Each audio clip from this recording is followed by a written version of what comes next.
Hey everyone, this is Austin Schur here with We Write About Music, and today I'm speaking with Kent and Ashley of AR Band. The band has just released a fantastic new record called Danger Is My Business, and I'm super excited to talk to both of them about it. Kent and Ashley, I sincerely want to thank you for taking the time out of your day to do this. How are you doing? What's going on? Ash? Doing, yeah, doing good. Just, yeah, hanging out, working. Now yeah, talking to you. Cool. What better Yeah. what better time of the day to talk about some music? How about you, Kent? What's going on? I'm just here in the office this morning working and just working on some of the dates that we got and trying to promote those shows. And I usually spend an hour or so every in the morning and then a little bit of time in the evening just trying to get that stuff going and push as hard as we can. Nice. Try to promote these shows we got. As an independent band, the grind truly never stops. There is always something to be doing. So I For respect real. it. That's awesome. Well, you have this amazing new record out, just came out. It's called Danger Is My Business. And I love it. It's like I just said before we started recording, truly like this is up my alley and the type of music that I feel like I was raised on. But you've also infused so much modern feeling into it. Um, the first thing that I really want to know about here is like, what is it about? Is it a series of individual stories? Is there an overarching message through the whole record? Like, what's going on here? Well, I mean, for my part, um, the lyrics of the songs that I wrote on the record are there's certainly not like a one theme running through it. I think you got like I think the first song that I wrote on the record is Devil's Blues, and that's just kind of it's basically like the devil. It's like it's about a guy just watching the devil's handiwork. Sure. You know what I mean? Like a couple of three different scenarios of someone running amok in the world, kind of from a spectator's point of view, you know. And so I don't know. That's just what I was thinking about at the time, and that song's pretty incredible the way it came together. I mean, I wrote it in about 5 minutes. Those are the Ash best like songs. asked like the lyrics, and then we just started messing around with it. And what it became in the studio just I think kind of blew us away. I think the vocal performance in the end in the jam section just was way beyond my expectations and the saxophone, Max on the sax was just it was the sauce, it was just that song really came out well and I don't know. Most of the time when I'm writing, I just put myself in somebody else's shoes, and try to do it that way and Sure. put my own stuff in it. So I mean, that's just kind of the way I went about it. We wrote songs for a month, I guess, and then started rehearsing them in anticipation of going in the studio, and um, that was just kind of it. Oh, that's awesome. I talk to a lot of people and I feel like the people that say the songs that I worked on for months and months at a time never come out is the ones that came to me in 5 minutes.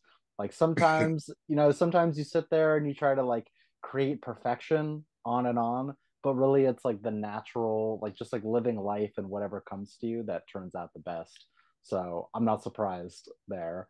Um, Another thing that I really want to talk about is like first, I would recommend to anyone who's going to listen to this, put on a nice pair of headphones because the production here and like just the tones that you achieved in the instrumentation sound fantastic. So, how did it look on the back end of putting this thing together? Like in the studio, and just like, do you work with outside producers? Any info along those lines?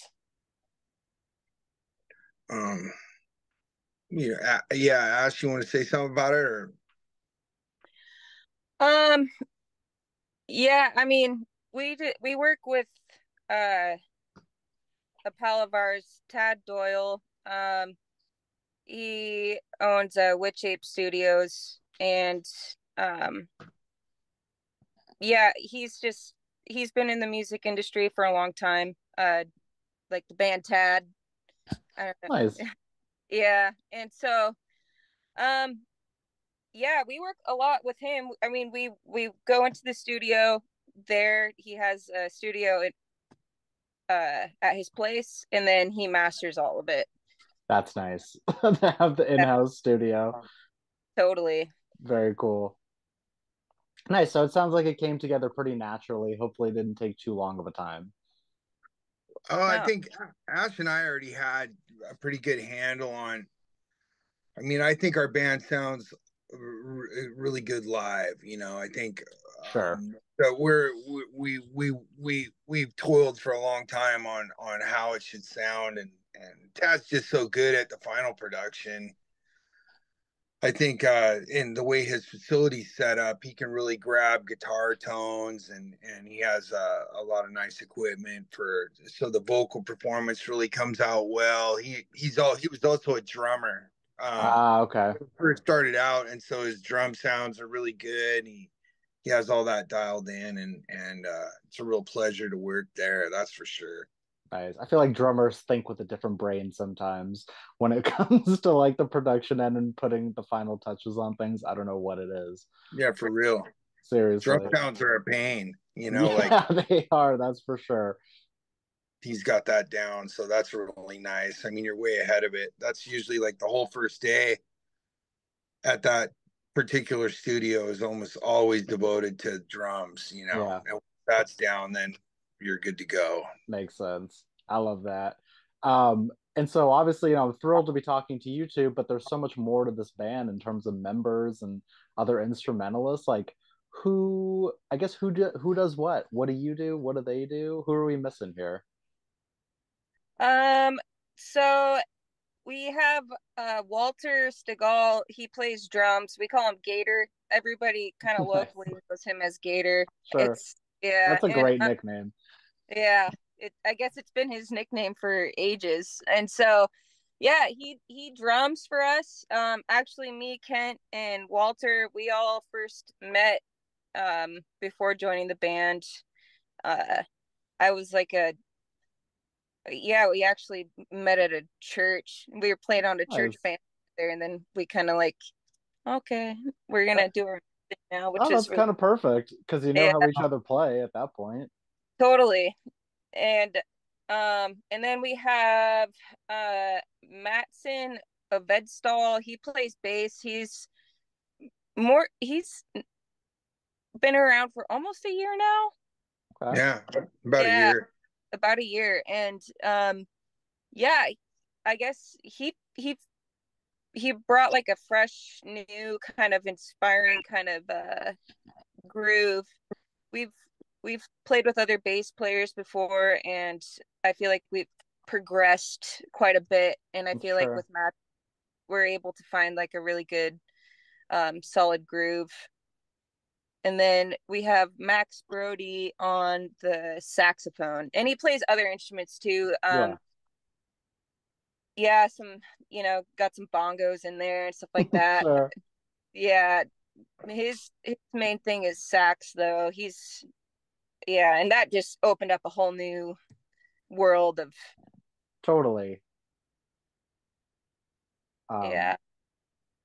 yeah, that's actually something that I noticed on this record the most is like, and it's something that I wanted to talk about was you don't just stick to one genre here. Like you really do such an amazing job of infusing so many different styles and sounds, and it's not just one thing. Like obviously it's rooted in rock, but it takes a lot of turns, and each song feels like its own little world, which is a tough thing to do, especially on creating a cohesive record. So I guess I'd love to know, like, how are you describing this album to people? Like, what are you telling them?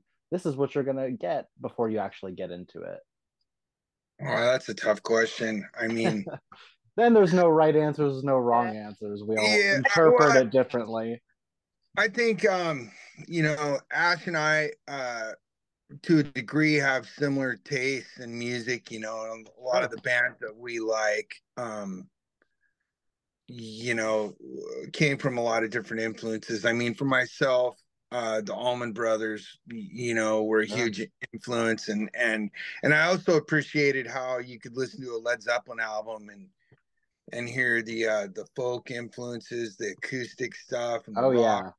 right? And so, I mean, we just didn't really feel bound to to make a particular genre like our home base. I think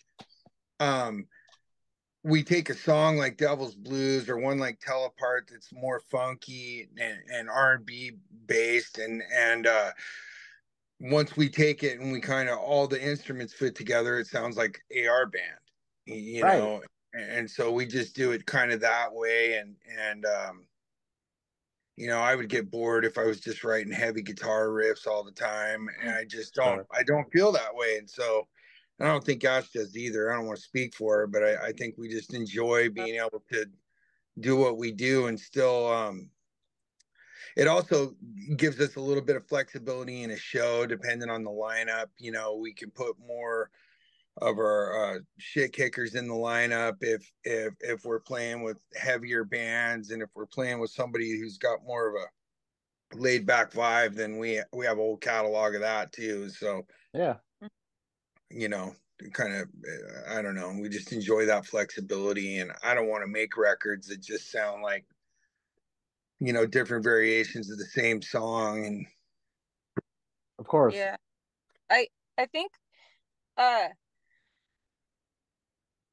I know that like the question wasn't about like songwriting or whatnot, but I don't know. Me and Kent have like a really good uh like songwriting like connection, you know what I mean? Yeah, of course. He'll send me stuff and maybe won't have like a melody for it or whatnot, and then we'll work on that together. And then um same with Kent, like I'll send him stuff and then he'll come up with something for it.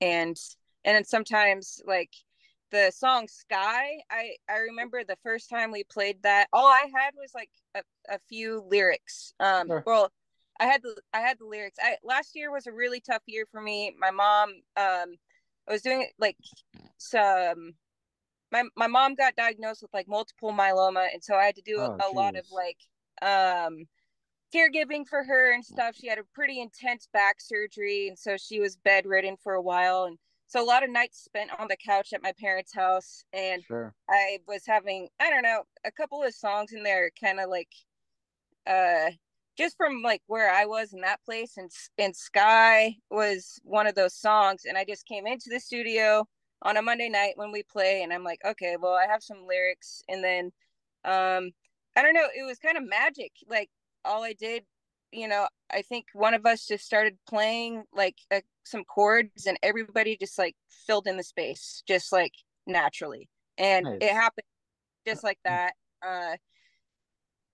It was beautiful, and I'll never forget that, Of you know, course. because Well, that's the magic. That's the magic yeah, of making music. Like, obviously, I'm so sorry to hear what happened and what you had to deal with.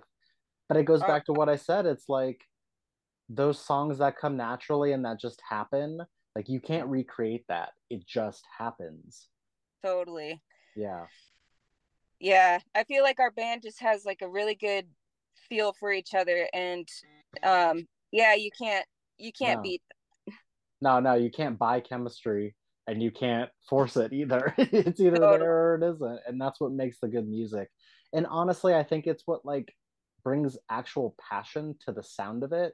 Not that you can always hear when people are phoning it in or kind of just like, half-assing it on the record, but you can like dynamically feel like they feel like they're having fun here. This isn't just like a manufactured sound. Like it goes exactly to what you said, Kent. It's a little bit of everything. It's not just one thing, but it sounds like you're having fun. And if when like music, that's the most important thing. It comes through. Yeah. yeah, I agree. Totally. I think, you know, it's probably said a lot, but I do think, you know, like our backgrounds, you know, all of us excluding Max are basically you know, working people that Yeah. play music, right? And so we don't have a background a long background of being a professional musician, right? Sure. And you know, we all work full-time jobs and have families, et cetera, et cetera. And so there's no one in the band that's like you know, a runaway standout, right? It's basically everybody brings their best to the song, and we get a great product in the end. And so I think that really can't be overstated. You know, I agree.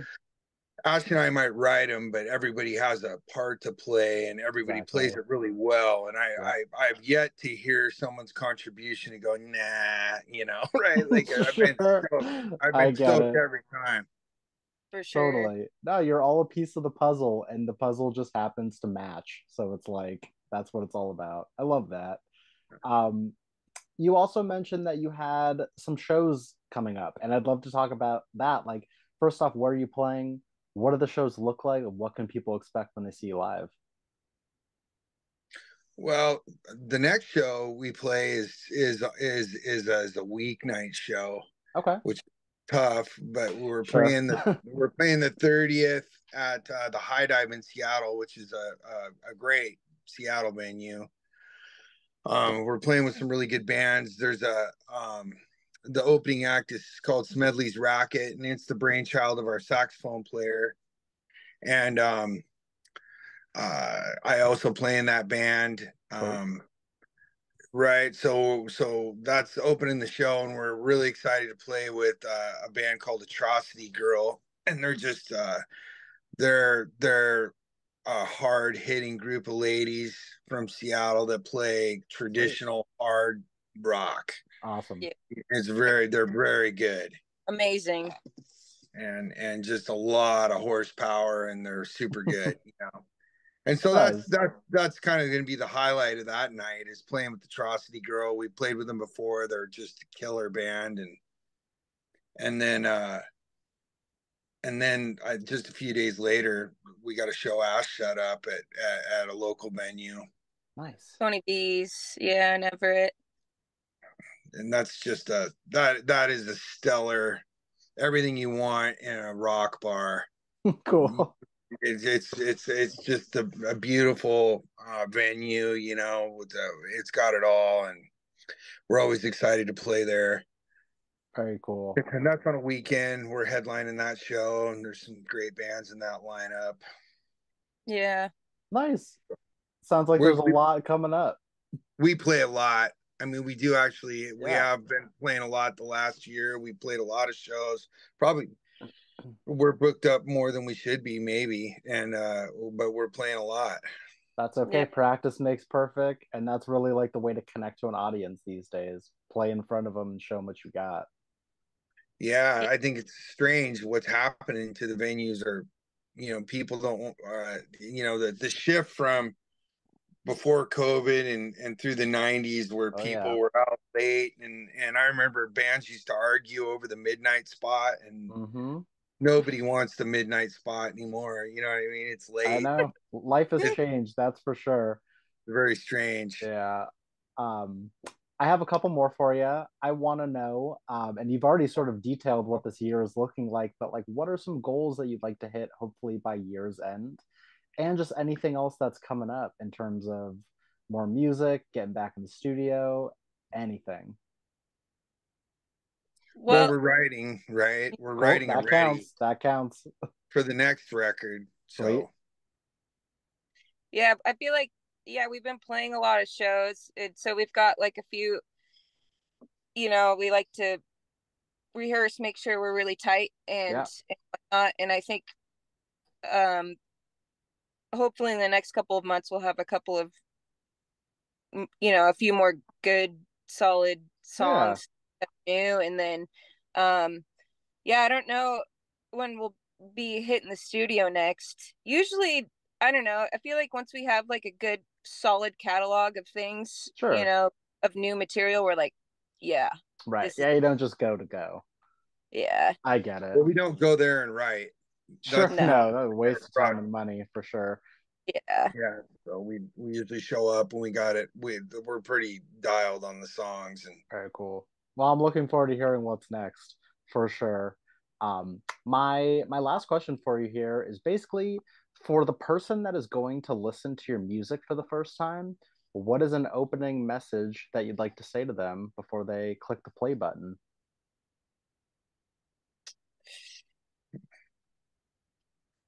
Strap in.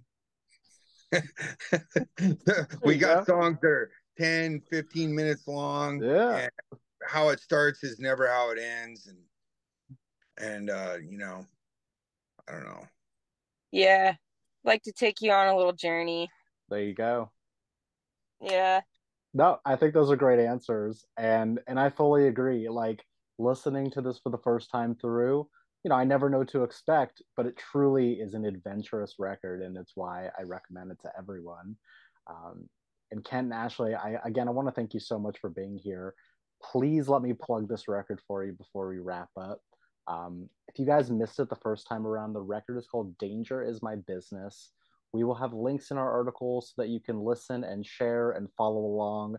And it sounds like there's so much more in all capacities coming by the end of this year. So I'm excited to see what happens. But truly, I recommend a listen. And I want to thank you again. Thank you. You're very Thank you. welcome. I hope you both have an amazing rest of your day, and I hope to speak soon. You too. Yeah, thank you. All right. Take care. Talk to you later. Bye. Bye bye. Bye.